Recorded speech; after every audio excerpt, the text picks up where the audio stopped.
Soekarno pemimpin cerdas, Soeharto pemimpin cerdik, Jokowi pemimpin garis lucu.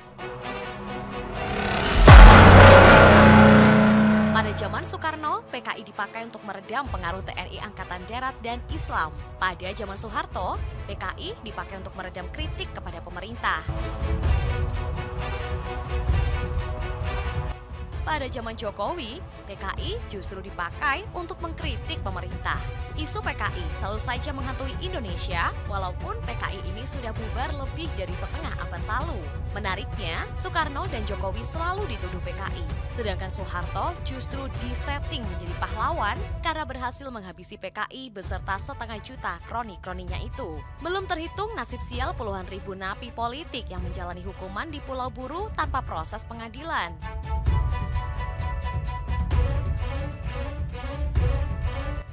Sejujurnya, tak banyak lagi jumlah saksi mata yang mengalami atau melihat secara langsung keberadaan PKI dalam khasanah politik Indonesia saat ini.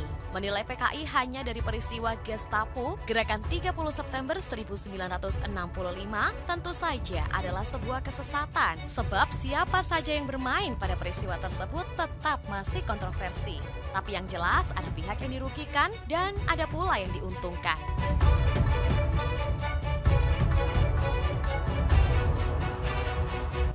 PKI dan Soekarno jelas dirugikan. PKI bubar sedangkan Soekarno harus lengser ke Prabon. Sebaliknya, Soeharto sendiri untung besar dari Pangkostrat kemudian loncat menjadi presiden. Soeharto memang masih kalah pamor dari diktator lainnya. Muammar Gaddafi yang loncat dari seorang kolonel kemudian menjadi presiden Libya.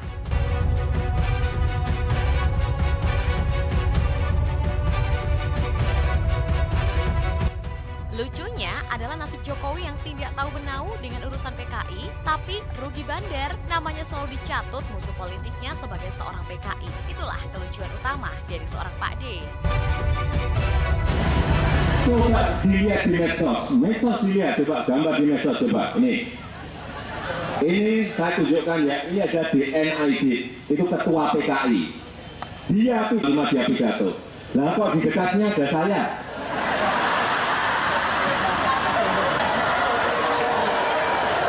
Ini di media sosial kayak gini banyak sekali ini ya. Saya belum lahir, saya lihat gini. Kok mirip saya gitu. Sebelum kita lanjut, jangan lupa subscribe agar tidak ketinggalan info terbaru lainnya dari Trilogi TV. Era Soekarno. Menjelang kemerdekaan Republik Indonesia itu, Asia memang sedang bergolak menentang kolonialisme. Di berbagai negara muncul gerakan perlawanan terhadap penjajah, baik yang kooperatif maupun non-kooperatif, yang cenderung radikal terutama dimotori oleh kaum komunis atau Marxis. Demikian juga halnya dengan Indonesia, menjelang kemerdekaan itu sendiri, ada 4 kekuatan yang menjadi motor pergerakan melawan Belanda. Yang pertama adalah kaum nasionalis yang cenderung kooperatif dan mementingkan kekuatan diplomasi atau lobby dalam menuntut kemerdekaan. Hal ini wajar karena mereka ini adalah kaum terpelajar didikan Belanda yang tidak suka akan kekerasan dan sadar betul bahwa bermodalkan perlawanan fisik saja tidak akan mampu memerdekakan Indonesia.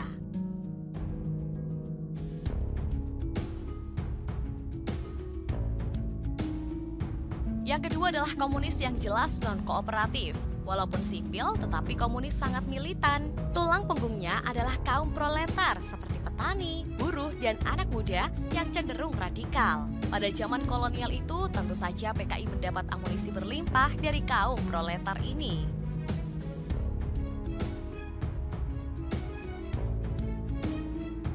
Yang ketiga adalah militer, BKR atau milisi, cikal bakal TNI sekarang, yang tentu saja pastinya non-kooperatif. Wajar, sebab kalau kooperatif, maka sebagian besar dari mereka ini akan macul saja di sawah. Sebab mereka ini kebanyakan memang tidak berpendidikan, serta tidak memiliki keterampilan lain selain daripada bertempur.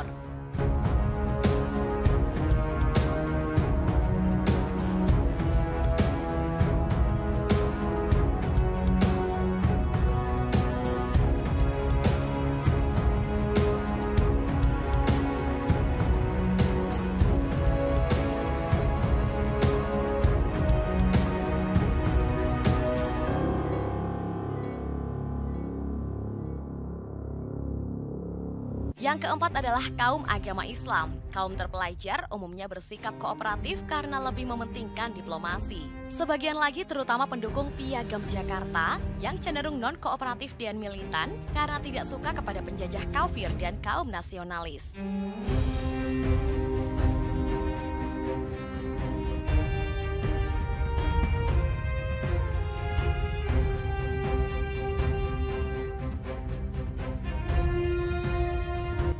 Jadi ketika itu ada 4 kekuatan yang saling sikut bersaing ketat untuk merebut kemerdekaan dari penjajah. Akan tetapi kaum nasionalis kemudian menjadi yang terdepan karena kekuatan diplomasi dan kesiapan SDM untuk memimpin negeri yang baru.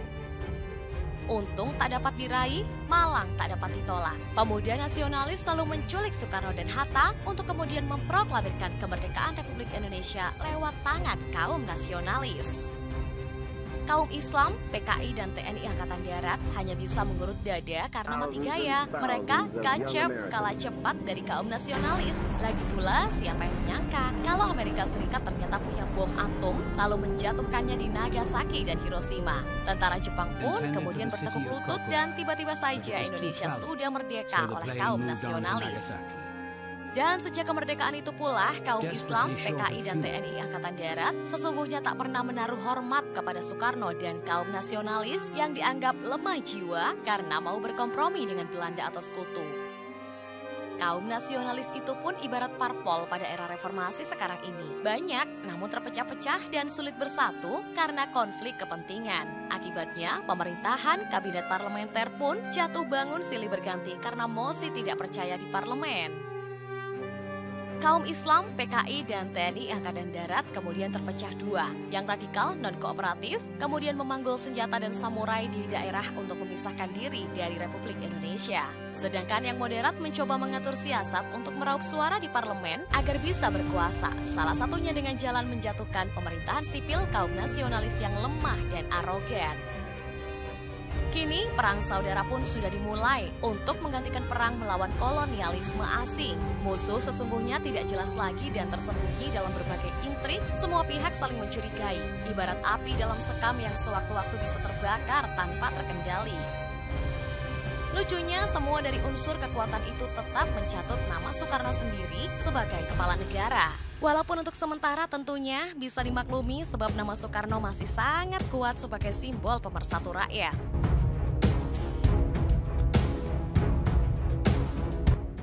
Soekarno kini sadar bahwa mengisi kemerdekaan itu jauh lebih sulit daripada merebutnya. Para elit saling tikam berebut pengaruh, sementara rakyat tetap menderita dalam kemiskinan. Indonesia negara miskin, wilayahnya begitu luas, multi-etnik, beragam agama atau kepercayaan, dan kini terancam separatisme akibat dari perbedaan pandangan politik dan kepentingan kelompok. Dulu, perbedaan itu tidak kelihatan karena mereka hanya punya satu musuh, yakni penjajah. Ketika Belanda pergi, justru sesama saudara itu yang kini berperang, ganyang Malaysia, dan rebut Irian Barat, kemudian menjadi jargon andalan Soekarno untuk menyatukan seluruh rakyat di tengah ancaman separatisme, DII atau TII, PRRI, Permesta, Kahar Musakar, dan lainnya. Belum reda konflik PKI Islam, konflik antara PKI dan TNI Angkatan Darat pun mencapai puncaknya, termasuk adu perang hoax di antara keduanya. Jangan dikira hanya pada Pilpres 2014, Pilgub 2017, dan Pilpres 2019 saja yang hoax. TNI Angkatan Darat dan PKI pun sudah lama melakukannya sejak dulu. Soekarno kemudian menawarkan konsep Nasakom, nasionalisme, agama, dan komunis atau Marxis dalam pemerintahan untuk mengakomodir kepentingan politik semua golongan. Ini memang bukan hal baru, sebab pada tahun 1926 dalam Suluh Indonesia Muda, Soekarno sudah mengemukakan konsep Nasakom ini sebagai perlawanan kooperatif melawan Belanda. Tak ada gading yang tak retak, tak ada pula gundul yang tak botak. Kecerdasan Soekarno untuk menjaga keutuhan bangsa itu pun hanya mampu bertahan 2 dekade saja sejak Indonesia merdeka.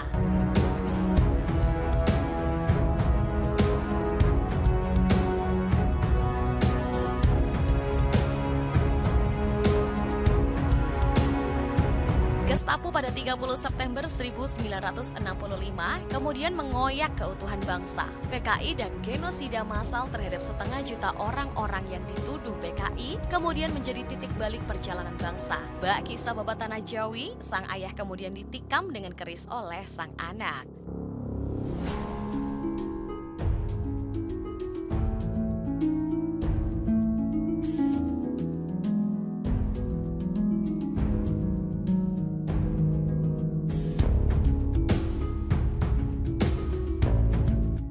Era Soeharto, The Right Man on the Right Place plus Super Semar adalah kunci keberhasilan dari The Smiling General ini untuk menduduki singgasana Kerajaan Cendana Raya.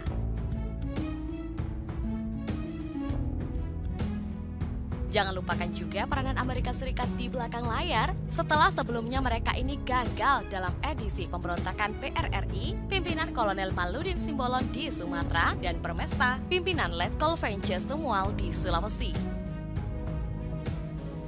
Soeharto memang bukan orang yang pintar atau cerdas, tapi dia seorang cerdik yang pragmatis. Soeharto adalah tipikal militer zaman Orde Baru, sekarang pun masih juga yang pintar berbisnis dan main proyek.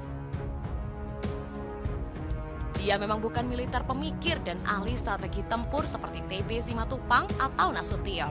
Akan tetapi pragmatisme dan kecerdikannya itu sangat berguna bukan hanya di bidang tempur saja, tapi juga di bidang bisnis dan politik. Gestapo kemudian menjadi titik tumpu karir Soeharto. Berkat siasat jitu, sekali tepuk 3 lalat jatuh, pemerintahan nasionalis kemudian jatuh akibat demo rakyat dan mosi tidak percaya di parlemen. Kaum agama kemudian sibuk membantai komunis hingga kehilangan momentum untuk merebut pemerintahan. Sedangkan komunis kemudian sirna bak kabut pagi dicekik terik matahari. Kini, TNI Angkatan Darat yang berkuasa setelah sebelumnya berhasil mengkebiri petinggi-petinggi TNI Angkatan Udara yang disebut Soekarno sebagai anak lanang revolusi dan membuat Polri dan TNI Angkatan Laut netral. Hebatnya lagi, setelah pahlawan revolusi, petinggi TNI Angkatan Darat gugur oleh Gestapo, kini Pangkostratlah yang menjadi gubernur militer Hindia Belanda. Lewat tangan besi pula, Soeharto berhasil meredam dan menyingkirkan musuh-musuh politiknya, baik dengan cara dibungkam maupun dipetruskan. Soeharto memang seorang militer bertangan besi merangkap pebisnis jempolan. Sejak dia berkuasa, dia kemudian membentuk ratusan yayasan yang tak jelas juntrungnya untuk mengeruk fulus. Beberapa yang menonjol diantaranya Yayasan Super Semar, Dakap, dan Darmais. Hebatnya lagi yayasan-yayasan itu mempunyai banyak anak dan bahkan cucu-cucu perusahaan.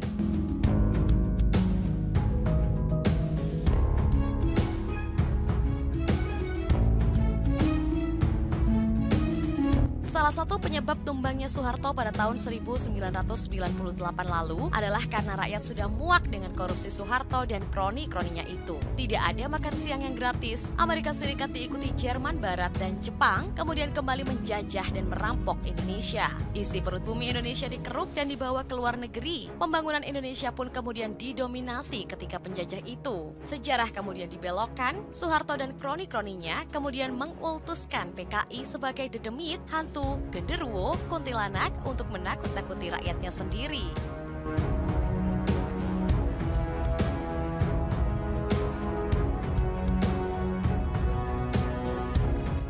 Era Jokowi. Sebagai Presiden Republik Indonesia ke-7, kepemimpinan Jokowi memang memberi warna yang berbeda karena dia sangat dekat dengan rakyatnya. Di era pertama pemerintahannya, Jokowi mengikis habis sekat-sekat birokrasi, pemburu rente, calo proyek, dan korupsi. Musuhnya bukan hanya oposisi, pengusaha licik dan parlemen saja, tapi juga oknum parpol pendukung dan birokrat yang berada di sekelilingnya. Kalau periode pertama berhasil dilalui Jokowi dengan mulus, lalu bagaimana dengan periode kedua ini? Saat ini Jokowi sedang menghadapi tantangan berat, terutama oleh pandemi COVID-19 yang melanda seluruh dunia. Padahal sebelumnya perekonomian dunia pun sudah melemah.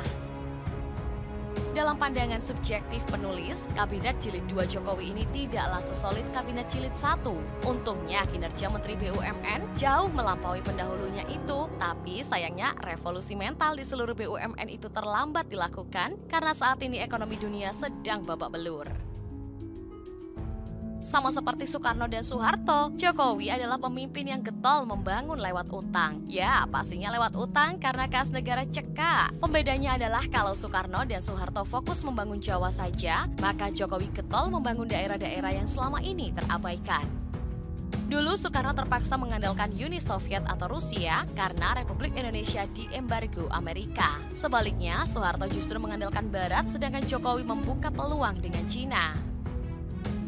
Perusahaan-perusahaan besar pada era Soeharto seperti Siemens, ABB Asian Brown Brewery, Alstom, Kumagai Kumi, Nippon Koi, dan lainnya itu seperti menghilang pada era Jokowi, tergantikan oleh perusahaan-perusahaan Cina. Jelas saja mereka tidak akan mampu bersaing dengan Cina. Kini tak ada lagi KTBLC yang tidak boleh melakukan markup, apalagi produk mereka itu cenderung overpriced. Kontraktor Cina pastinya akan merajai Indonesia dan dunia karena faktor efisiensi. Produknya bukanlah yang terbaik, tetapi produknya selalu best value.